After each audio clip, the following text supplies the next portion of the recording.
هلو بريب2 ستودنتس، يلا بينا نبدأ مع بعض منهج سنة تانية، وهنتكلم في الدرس الأول عن الماتر. طبعا أنا لو سألت أي حد فيكم what is the matter هيقول لي الماتر is anything that has mass and occupies a space، وده كلام مش جديد علينا. عارفين كمان معلومة إن الماس of matter is constant، يعني doesn't change from place to another. يعني لو أنا مثلا معايا كتاب والكتاب ده ليه ماس معينة، فالماس مش هتتغير بتغير المكان. يعني لو طلعت مثلا على ارتفاع معين أو اتنقلت حتى من الإيرث بلانت لبلانت تاني، الماس constant يعني doesn't change from place to another. وبرضو لو سألتكم إيه هي states of matter هتقولوا لي إن materials are classified according to their physical state into 3 common states of matter اللي هم solid وليكويد وجاز. طب المعلومات دي كلها احنا اوريدي عارفينها، هنتكلم مع بعض بقى في الدرس النهارده عن ايه؟ هنعرف ان العلماء بدأوا يلاحظوا ان في شوية كاركترستكس كده كومن ما بين الماتيريالز وبعض، وهيبدأوا يكلمونا عن البروبرتيز بتاعتها علشان يبقى الموضوع اسهل بالنسبة لنا to facilitate their classification and study. ايه هي البروبرتيز اوف ماتر اللي هنتكلم عليها؟ هم 3 points. اول حاجة shape and flowability، تاني حاجة volume and compressibility، وتالت حاجة اسمها diffusion. عايزة بس أقول لكم إن وإحنا بنتكلم عن كل property من البروبرتيز دي دايماً هنمنشن السوليد والليكويد والجاز. ليه؟ لأن البروبرتيز of matter vary according to its physical state.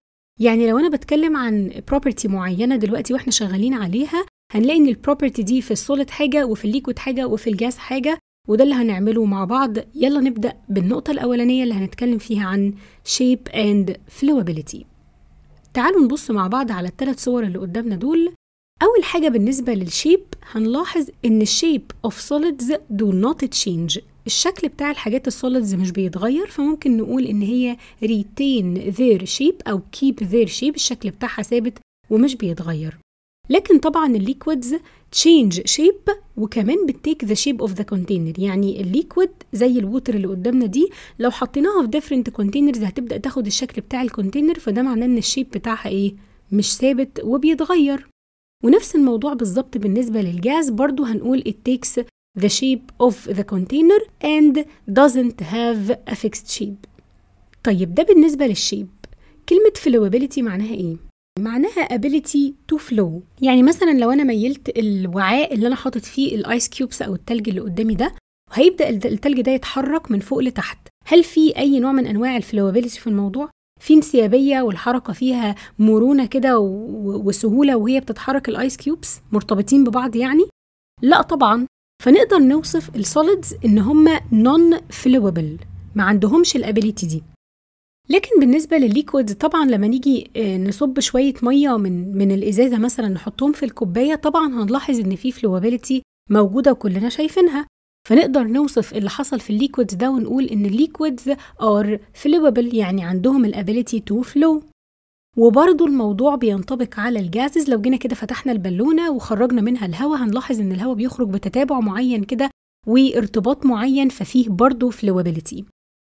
قدرنا نلاحظ ان السوليدز مختلفة عن الليكويد والجازز في البروبرتي اللي احنا بنتكلم عليها دي.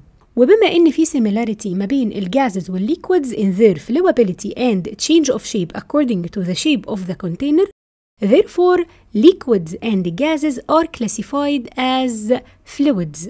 هنسمي الليكويدز والجازز هنسميهم fluids.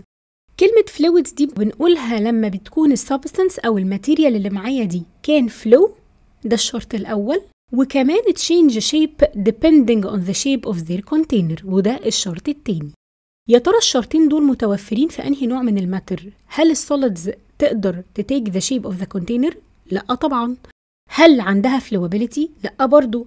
طيب الشرطين دول بينطبقوا على الليكويدز والجازز؟ قال لي أيوة. عشان كده كلمة fluids دي بنطلقها على أو بنقولها على الليكويدز والجازز، فالfluids include both liquids and gases.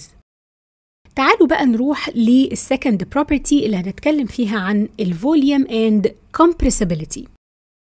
هنجيب 3 syringes، يعني 3 سرنجات، وهنحط فيهم solid وليكويد وجاز. السوليد هنستخدم الفاين ساند، يعني هنجيب رمل رفيع خالص ونحطه جوه السرنجة دي الأولانية، ونحط في التانية water amount of water والتالتة هنحط فيها air. تمام كده؟ هنستخدم stopper to close each opening tightly، يعني هنجيب زي سدادة كده ونقفل بيها الفتحة بتاعة السرنجة في الثلاث سرنجات اللي احنا مستخدمينهم دول، ونبدأ نعمل بريس على البلانجر أو ندوس على السرنجة بقى من فوق كده علشان نشوف ايه اللي هيحصل في ال 3 states of matter اللي قدامنا دول. نقدر نobserve ايه؟ We observe that the volume of fine sands and water remains unchanged. يعني الفوليوم بتاع الساند والووتر مش هيتغير، هيفضل نفس الفوليوم زي ما هو. لكن طبعا we observe that the volume of air decreases as the pressure on it increases. كل ما بتضغط بالسرنجة على الهواء الفوليوم بتاع الاير بيتغير. طب نقدر نكونكلود من اللي حصل ده ايه؟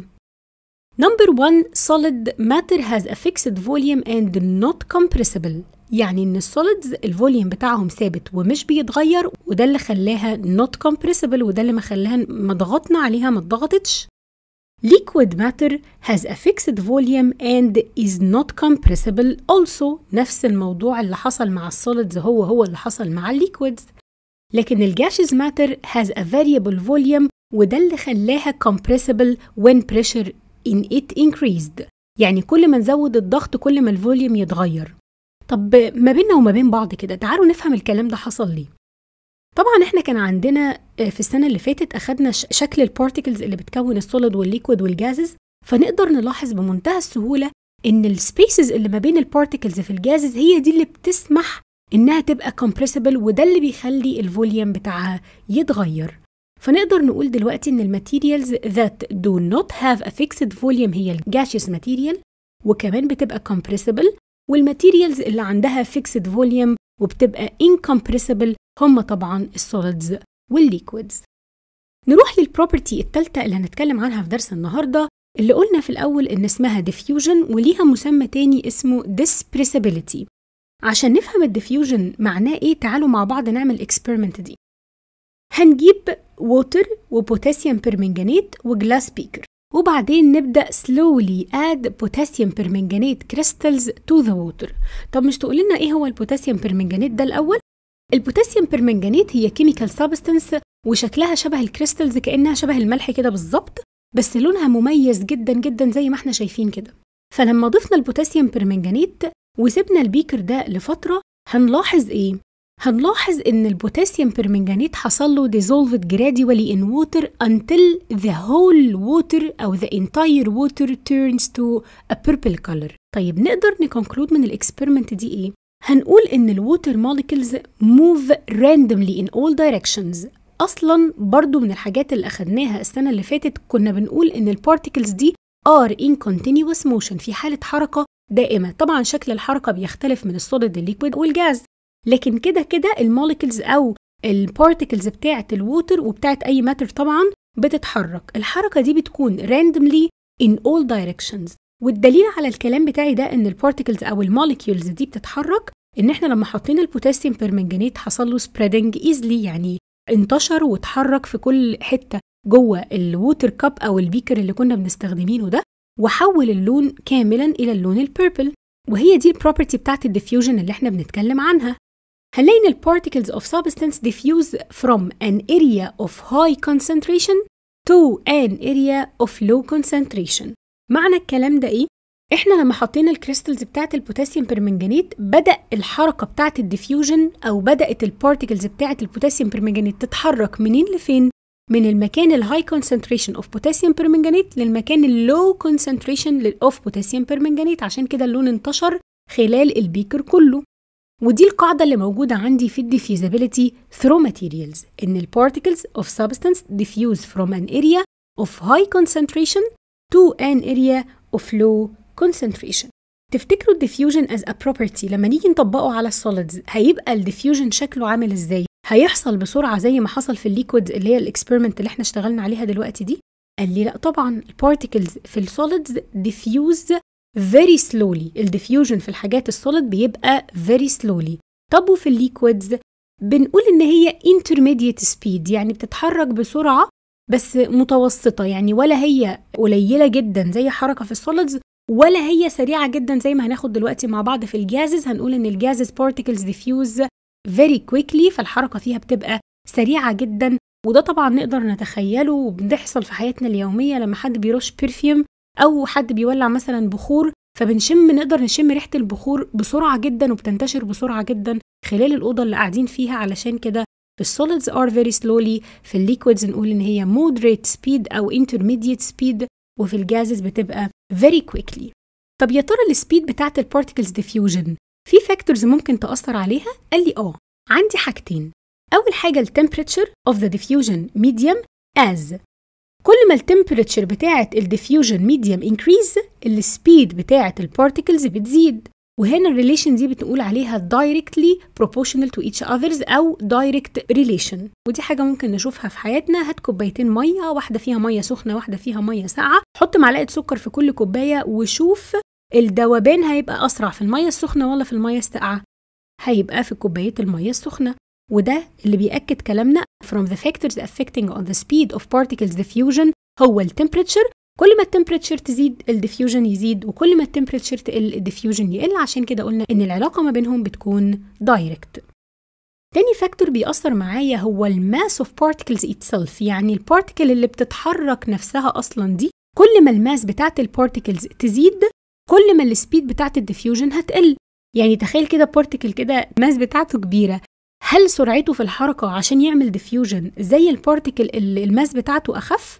فهنا العلاقة ما بينهم هنقول إن هي inverse relationship أو علاقة عكسية. كل ما بيزيد الماس تقل السبيد، وكل ما بتقل الماس بيزيد السبيد. تعالوا مع بعض كده نروح لريليشن ما بين الفيسكوزيتي والفلوابيليتي.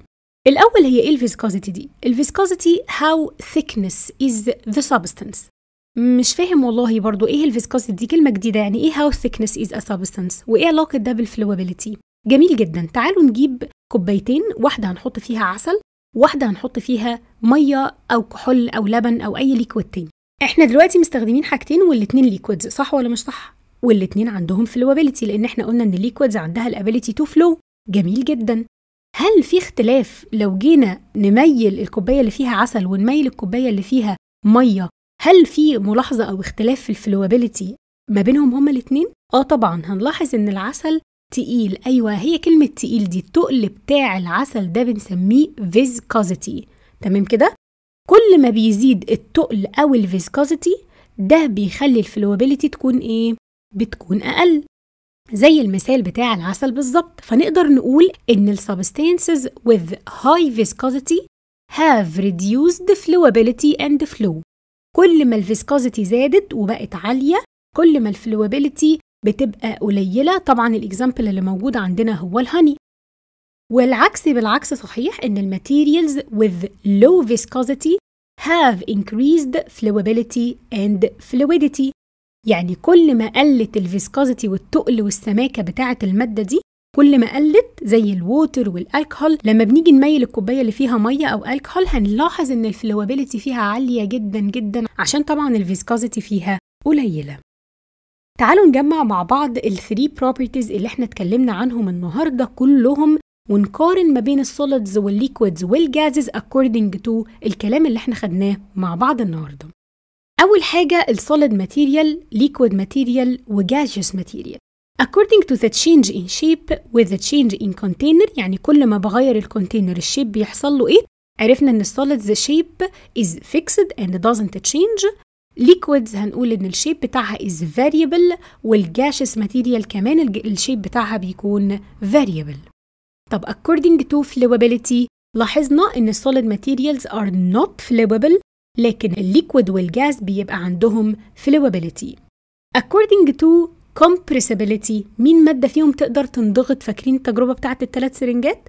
السوليد materials not compressible، الليكويد materials not compressible، لكن الجاز طبعا is compressible. According to change in volume هنلاحظ ان السوليدز طبعا ما هي not compressible عشان ما عنديش spaces، فالفوليوم بتاع السوليدز do not change. في الليكويدز برضو do not change، لكن في الجاز بيتشينج علشان هو compressible according to presence طبعا of spaces between molecules أو between particles. آخر حاجة هي السبريدابيليتي اللي هي الديفيوجن اتكلمنا عليها، أو السرعة بتاعة الحركة بتاعة البارتيكلز في وقت الديفيوجن.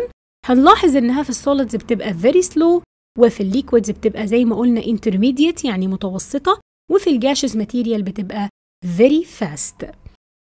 بعد ما خدنا التيبل اللي قدامنا ده وجمعنا كل البروبرتيز أو كل المعلومات اللي أخدناها في الدرس بتاعنا النهاردة، نقدر نقول إن behavior of a substance varies according to its physical state. يعني لما الفيزيكال ستيت بتتغير هنلاحظ إن البيهيفير بتاع السبستانس ده بيتغير وإحنا بنتكلم عن نفس البروبرتي. وبكده يا شباب يبقى خلصنا مع بعض Part 1 من Lesson 1. تابعوني في Part 2.